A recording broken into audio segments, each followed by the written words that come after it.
what we're seeing here is Sandy Olson from Port Orchard with his 1931 twin-coach bakery van.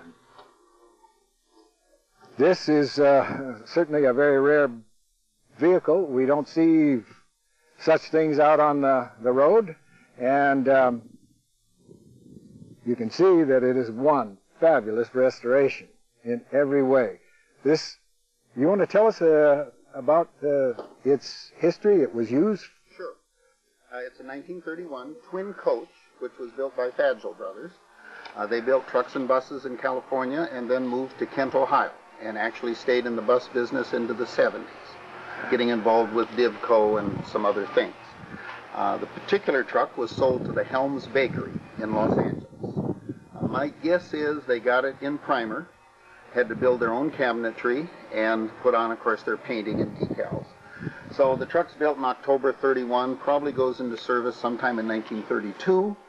When we found it, it had 1967 plates on it, and they tried to keep as much of the old fleet running for as long as possible. We know that General Motors in 67 offered them a deal on new trucks if they would retire the old fleet. However, they closed the bakery 2 years later. The particular bakery was large enough, starting in 29, that by 1931 they were corporate sponsors of the U.S. Olympics. And by 1969, when they went out of business, they could no longer compete in a supermarket world. But at their peak, they had over 800 trucks and truck drivers of varying size trucks, and 250,000 home delivery stops, and everything from Fresno to the Mexican border. Bakeries and sub-bakeries. Now that was a corporation. We found a truck in Gig Harbor in 2000, actually in 97. I was able to purchase it in 2000, shipped it to a restoration shop in Pennsylvania, and picked it up in 2006 after showing it at Hershey. And took 6 years to do a ground-up restoration. Some of that time it spent in storage because it took money. And we use it now as part of the promotion for the gasket business as well as for the pleasure. Right. Well, this is really something else.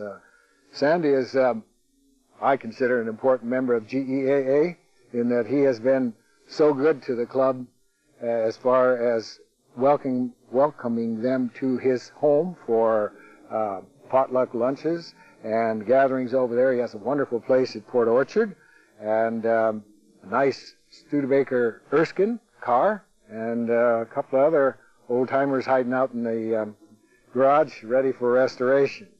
So we saw that this would win a slow speed race for certain, and just wondering, what is a comfortable road speed like? Well, first of all, one of the reasons I walked it up to the camera is because the drivers used to walk these. They would put the wheels in the gutter. You're on a city street in the 30s with nobody parked on the street, no mailboxes. They'd put them in low gear. They'd run up to the house and make their delivery and meet the truck at the next house. Oh, my God. Just like they did with the horses. Flat out, me standing on the throttle.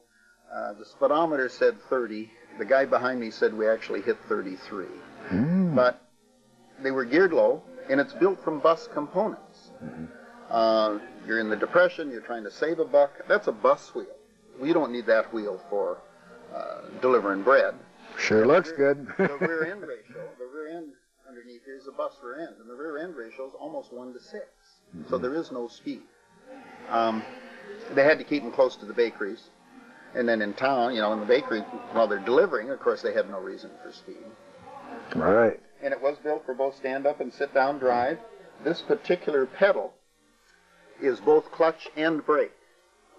So it's clutch to there, and then there's a void, and now the brake starts. And so you got to learn how to double clutch this thing without stopping. Sure enough.